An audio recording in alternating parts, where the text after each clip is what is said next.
ಏ ಮಬ್ಬ ನನ್ ಮಗನ ತಲ್ಯಾಗ ಬುದ್ಧದು ಐತಿಲ್ಲೋ ನಿನಗ ಸಾಲಿಗೆ ಹೋಗ್ತಾನಂತ ಹೇಳಿ ದಿನ ಪಿಕ್ಚರ್ ನೋಡಕ್ ಹೊಂಟಿ ನೀನ ಎಷ್ಟನತ್ತೆ ನೀನ ಹ ಎಡ್ನತ್ತೆ ಎಷ್ಟು ವರ್ಷದಿಂದ ಎಡ್ನತ್ತೆ ಕಲಿಯಾಕತ್ತಿ 3-4 ವರ್ಷದಿಂದ ಎಡ್ನತ್ತೆ ಕಲಿಯಾಕತ್ತಿ ನಿನ್ ಜೋಡಿ ಕಲಿಯೋರೀಗ 5ನೇತೆ 6ನೇತೆಕ್ ಹೋಗಿದಾರ ಹೊಂತಾದ್ ಇಟ್ಕೊಂಡು ನೀ ಒಂದ ಕ್ಲಾಸ್ನಾಗ ಜೋತಾಡಕತ್ತಿ ಇನ್ನ ನಿಂಗ್ ಪಿಕ್ಚರ್ ನೋಡಕ್ ರೊಕ್ಕ ಕೊಟ್ಟರು ಯಾರ ನಿಮ್ಮ ಅವ್ವ ಅಲ್ಲ ಆಕೆ ಕರೀಕಿನ್ ಆಕಿಗೆ ಐತಿವತ್ತು.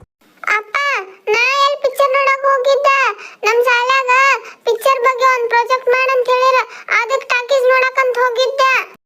ನಾ ಎರಡನಂತ ಕಲಿಯಾಕತ್ತೇನಂತ 2 ಸರ್ತಿ ಹಂಗಸ್ತಿಯಪ್ಪ ನೀನು 2-3 ವರ್ಷದಿಂದ ಅದ ಶಾಲ್ಯಾಗ ಕಲಿಯಾಕತ್ತೇನ ಅದ ಕ್ಲಾಸ್ನಾಗ ಅಂತ ಹೇಳಿ ನೀನು 4-5 ವರ್ಷದಿಂದ ಒಂದ ಆಫೀಸಿಗೆ ಕೆಲ್ಸಕ್ಕೆ ಹೋಗ್ತಿ ನಾ ಏನ್ರ ಅಂತ ನಿನಗ ನನಗೆ ಹೊಳೆ ಮಾತಾಡ್ತಿ ನಿಮ್ಮವ್ವ ಸವಲತ್ತು ಕೊಟ್ಟಿಟ್ಟಾಳ ಅದಕ್ಕ ಹಾರಾಡಕತ್ತಿ ನೀನ್ ಐತಿ ಗಪ್ಪ ನೀನು. ನನ್ ಮಗ ಯಾಕೆ ಅಳಕತ್ತೈತಿ? ಅಯ್ಯೋ ರೀ ನಿಮ್ಗೇನ್ರಿ ಬರ್ಬಾರ್ದು ಬಂತ ನನ್ ಮಗ ಕಟ್ಟಿಗೆ ತಗೊಂಡ್ ಹೊಡ್ಯಾಕ ನಿಂತಿರಲ್ಲ ನೀವ. ಕರೆ ಹೇಳ್ಬೇಕಂದ್ರ ನಿನ್ನ ಹೊಡಿಬೇಕ ಆದ್ರ ನಿನ್ನ ಹೊಡ್ಯಾಕ ಆಗುದಿಲ್ಲಲ್ಲ ಅದಕ್ಕ ಅವ್ನ್ ಹೊಡ್ಯಾಕತ್ತಿದ್ದೆ.